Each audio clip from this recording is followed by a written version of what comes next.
ಪಂಚಾಯತ್ ರಾಜ್ ದಿನಾಚರಣೆ 2024 ಇದರ ಹೊನ್ನಾಳಿ ಮತ್ತು ನ್ಯಾಮಿ ತಾಲೂಕಿನ ಕಾರ್ಯಕ್ರಮ ಎರಡು ವಿಧಾನಸಭಾ ಕ್ಷೇತ್ರದಲ್ಲಿ ಎರಡು ತಾಲೂಕನ್ನು ಹೊಂದಿಕೊಂಡು ಈ ಒಂದು ಕಾರ್ಯಕ್ರಮವನ್ನು ಭಾಳಷ್ಟು ವಿಜೃಂಭಣೆಯಿಂದ ಹಮ್ಮಿಕೊಂಡಿದ್ದೀವಿ.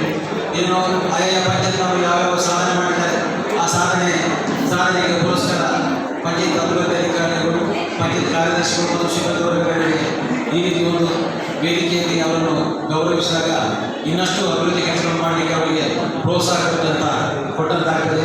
ಆ ನಿಟ್ಟಿನಲ್ಲಿ ಈ ಎರಡು ವಿಧಾನಸಭಾ ಕ್ಷೇತ್ರದ ಎರಡು ತಾಲೂಕುಗಳಲ್ಲಿ ಭಾಳಷ್ಟು ಪುರಸ್ಕಾರ ಪತ್ರ ಪಡೆದಿದ್ವಿ. ಅದೇ ರೀತಿ ವೇದಿಕೆ ಮೇಲೆ ಉಪಸ್ಥಿತಿರುವಂಥ ಮಾನ್ಯ ಎರಡು ತಾಲೂಕು ಇವರವರೇ ಮತ್ತು ನಮ್ಮ ಆಡಳಿತ ಇಂಜಿನಿಯರ್ ಅವರೇ, ಸಮಾಜದಲ್ಲಿನ ಅಧಿಕಾರಿ ಅವರೇ, PDO ಅವರೇ, ವೇದಿಕೆ ಗಣ್ಯ ಎಲ್ಲ ವೇದಿಕೆ ಮುಂಭಾಗದಲ್ಲಿರುವ ಸಂಘ ಸಂಸ್ಥೆಯ ಸದಸ್ಯರ ಪದಾಧಿಕಾರಿಗಳು ಮತ್ತು ಪಂಚಾಯತ್ನ PDOಗಳು ಮತ್ತು ಇತರ ಕಾರ್ಯದರ್ಶಿಗಳು ಪದಾಧಿಕಾರಿ.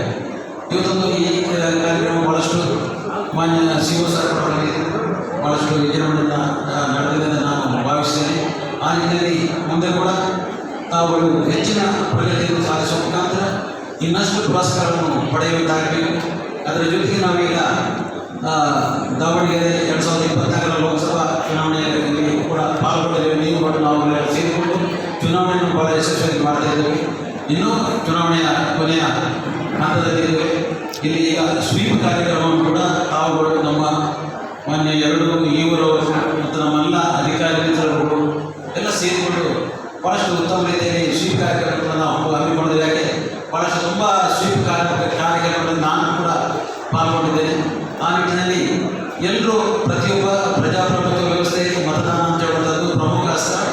ಈ ಮತದಾನ ಮಾಡಲಿಕ್ಕೆ ನಾವೆಲ್ಲರಿಗೂ ಪ್ರೇರಣೆ ಕೊಡುವಂಥದ್ದು ನಮ್ಮ ನಿಮ್ಮೆಲ್ಲರ ಆದ್ಯ ಕರ್ತವ್ಯ ಕೂಡ ಆಗಿದೆ. ಆ ನಿಟ್ಟಿನಲ್ಲಿ ಇನ್ನಷ್ಟು ಜನಗಳಿಗೆ ನಾವು ಮತದಾನ ಮಾಡಲಿಕ್ಕೆ ಅವಕಾಶವನ್ನು ಕಲ್ಪಿಸಬೇಕು. ನಾವು ಒಂದಷ್ಟು ಕಾರ್ಯಕ್ರಮಗಳನ್ನು ಹಿಡಿದುಕೊಂಡು ಸ್ವೀಪ್ ಕಾರ್ಯಕ್ರಮವನ್ನು ಈಗಾಗಲೇ ಮಾಡಿದ್ದೇವೆ. ತುಂಬ ಕಡೆ ಮಾಡಿದ್ದೇವೆ. ನಾನು ಕೂಡ ಕೆಲವುಗಳಲ್ಲಿ ನಾನು ಪಾಲ್ಗೊಂಡಿದ್ದೇನೆ. ಭಾಳಷ್ಟು ಯಶಸ್ವಿಯಾಗಿ ಅಂತ ನಾನು ಭಾವಿಸ್ತೇನೆ. ಇನ್ನು ಚುನಾವಣೆಗೆ ಕೆಲವು ದಿನಗಳು ಮಾತ್ರ ಬಾಕಿ ಉಳಿದಿದೆ. ಇನ್ನಷ್ಟು ಗ್ರಾಮಾಂತರ ಪ್ರದೇಶದ ಜನಗಳಿಗೆ ಈ ಮತದಾನ ಮಾಡುವ ಹಕ್ಕಿನ ಬಗ್ಗೆ ಅರಿವು ಮೂಡಿಸುವಂಥದ್ದು ಇದು ಪ್ರಜಾಪ್ರಭುತ್ವದ ಅಸ್ತ್ರವನ್ನು ಬಳಸುವಂಥದ್ದು ಕೊನೆಯ ಅಸ್ತ್ರ ಆಗಿದೆ. ಆ ನಿಟ್ಟಿನಲ್ಲಿ ಈ ಕಾರ್ಯಕ್ರಮಗಳ ಜೊತೆಗೆ ಹಮ್ಮಿಕೊಳ್ಳುವಂಥ ತಾಲೂಕು ಆಡಳಿತದ ಪರವಾಗಿ ಮತ್ತು ಜಿಲ್ಲಾಡಳಿತದ ಪರವಾಗಿ ನಾನು ತಮ್ಮಲ್ಲಿ ವಿನಂತಿಸಿಕೊಂಡು ನನಗೆ ಮಾತಾಡಲಿಕ್ಕೆ ಅವಕಾಶ ಮಾಡಿಕೊಡುತ್ತಾ ತಮ್ಮಲ್ಲಿ ವಂದಿಸುತ್ತಾ ನನ್ನ ಮಾತನ್ನು ಮುಗಿಸ್ತೇನೆ. ಕಾರ್ಯಕ್ರಮ ನೋಡಿ ನನಗೆ ಬಹಳ ಸಂತೋಷ ಆಯಿತು. ಈ ಒಂದು ಮಟ್ಟದಲ್ಲಿ ಮಾಡೋದು ನ್ಯಾಯ ತಾಲೂಕಲ್ಲಿ ಮಾಡೋದು ನೋಡಿದರೆ ಎಲ್ಲ ಹಬ್ಬ ಮಾಡಿದಂಗೆ ಆಗಿರ್ತೀವಿ. ಭಾಳ ಸಂತೋಷ ಆಯಿತು. ಹಾಗೆ ನಿಮ್ಮೆಲ್ಲರ ಒಂದು ಸಹಕಾರ ಭಾಳ ಚೆನ್ನಾಗಿದೆ. ಮತ್ತು ನಮ್ಮ ರಾಘವೇಂದ್ರ ಸರ್ ಅವರು ತುಂಬ ಶ್ರಮದಿಂದ ಮಾಡ್ತಾರೆ. ಅದಕ್ಕೆ ನಿಮ್ಮ ಸಹಕಾರ ಬಹಳ ಉತ್ತಮವಾಗಿದೆ ಅಂತ ನನ್ನ ಭಾವನೆ. ಹಾಗೆ ಮುಂದೆ ಶುಭ ದಿನ.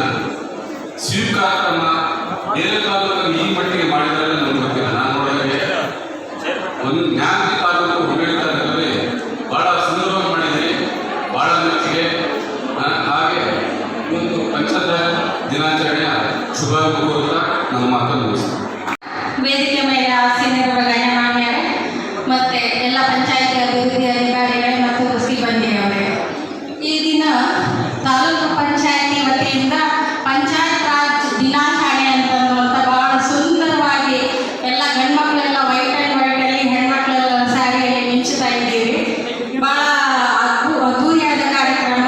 ಸರ್ ಇದೊಂದು ಕಾರ್ಯಕ್ರಮಕ್ಕೆ ಸಾಕ್ಷಿ ಅಂತ ಅನಿಸ್ತಾ ಇದ್ದೀರಿ. ಎಲ್ಲ ಕಾರ್ಯಕ್ರಮದಲ್ಲೂ ಭಾಳ ಉತ್ಸಾಹ ತೋರಿಸ್ತಾ ಇದ್ದಾರೆ. ಅದ್ರ ಜೊತೆಗೆ ಸ್ವೀಪ್ ಅಂದರೆ ವೋಟರ್ಸ್ಗೆ ಮತದಾನ ಎಷ್ಟು ಮುಖ್ಯ ಅನ್ನೋದ್ರ ಬಗ್ಗೆ ಒಂದು ಮೆರವಣಿಗೆ ಮುಖಾಂತರ ಹಮ್ಮಿಕೊಂಡಿದ್ದಾರೆ. ಒಂದು ನಿಮ್ಮ ಕೈಗೆ ಹಾಕುವಂಥ ಒಂದು ಲಿಂಕು ಒಂದು ಪ್ರಜಾಪ್ರಭುತ್ವಕ್ಕೆ ಒಂದು ಲಿಂಕ್ ಆಗ್ತದೆ ಅಂತಂದುವಂಥ ಮತದಾನ ಅನ್ನೋದು ನಾವು ಆಯ್ಕೆ ಮಾಡೋದ್ರಿಂದ ನಮಗೆ ಉತ್ತಮವಾದ ಮುಂದಿನ ಇದಕ್ಕೆ ದಾರಿ ಆಗ್ತದೆ ಅಂತಂದು ಪ್ರತಿಯೊಬ್ಬರು ಮತದಾನದಲ್ಲಿ ಪಾಲ್ಗೊಳ್ಳಿ ಅನ್ನೋಂಥ ಭಾಳ ಚೆನ್ನಾಗಿ ಕಾರ್ಯಕ್ರಮವನ್ನು ಹಮ್ಮಿಕೊಂಡಿದ್ದಾರೆ. ಇದೊಂದು ಮಾತಾಡೋದಕ್ಕೆ ನನಗೆ ಅವಕಾಶ ಕೊಟ್ಟ ನಿಮ್ಮೆಲ್ಲರಿಗೂ ಧನ್ಯವಾದ ತಿಳಿಸ್ತಾ ಮುಗಿಸ್ತಾ ಇದ್ದೀನಿ. ಧನ್ಯವಾದ. ವೇದಿಕೆ ಮೇಲಿರುವ ಎಲ್ಲ ಗಣ್ಯಮಾನ್ಯರೇ, ವೇದಿಕೆಯ ಮುಂಭಾಗದಲ್ಲಿರುವ ಎಲ್ಲ ಪಂಚಾಯತ್ ಇಲಾಖೆಯ ನೌಕರರು ಬಂದರೆ ನಿಮ್ಮೆಲ್ಲರಿಗೂ ಪಂಚಾಯತ್ ರಾಜ್ ದಿನಾಚರಣೆಯ ಶುಭಾಶಯ ಕೊಡುತ್ತಾ ನನ್ನ ಅನಿಸಿಕೆಗಳನ್ನು ಮುಗಿಸ್ತಾ ಇದ್ದೀನಿ.